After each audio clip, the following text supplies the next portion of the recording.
Hi, I'm Max, and you're watching 5 crazy things the Republican have said or done in the last week. So, let's get straight on to number 5. Republicans want to punish divorced people to fund tax cuts. Recently, the House Ways and Means Committee released a menu-like list of possible options for funding an extension to their $15 trillion tax cut, primary responsibility of caring for a dependent, allowing them to be charged lower rates and more income. For example, in 2025, the 12% tax bracket begins at $12,000 for single filers, but $17,000 for head of household filers.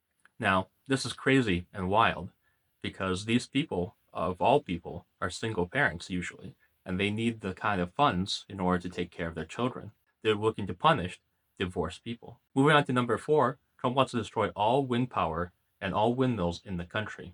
And if not that, at least stop every single windmill from being built in the United States.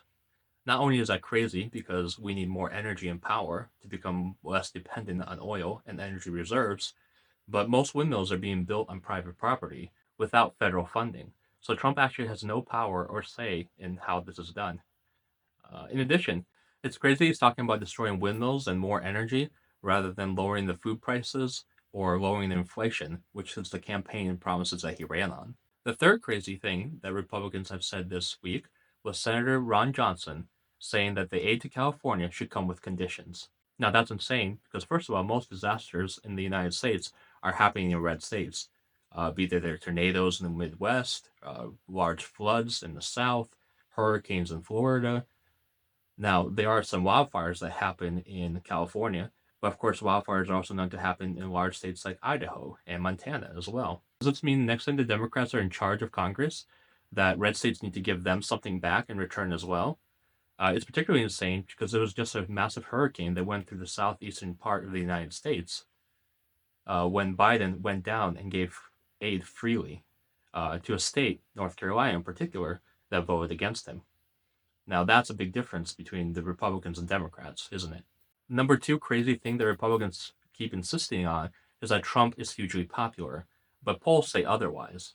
You see, on the verge of his second term, even after his first popular vote victory in 3 tries, Trump approval is still very weak.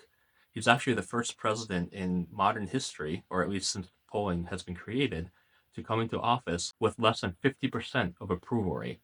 One poll puts him at 45%, another poll at 47, and another at 44. Meanwhile, over half the country typically disapproves of what he's going to do already without even stepping a foot into office.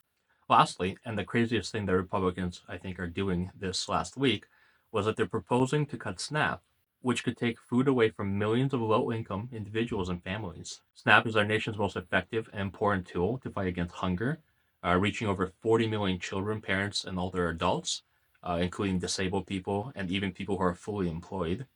About 1 in 8 people in the United States, including 1 in 5 children, are utilizing SNAP in order to feed themselves. Research often shows that SNAP reduces food insecurity and is linked to improved health, education, and economic outcomes, and to lower medical costs for participants.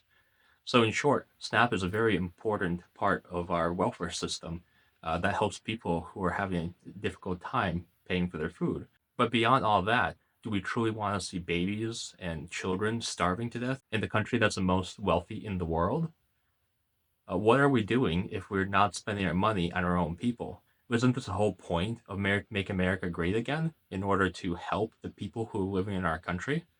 Well, Republicans only want to help the rich people instead of everyone else. So, what do you think? Are these 5 of the craziest things that Republicans have done this week? Is there anything that they did or said that I didn't cover? Please subscribe, leave a comment below, and like. And always remember, progress isn't radical.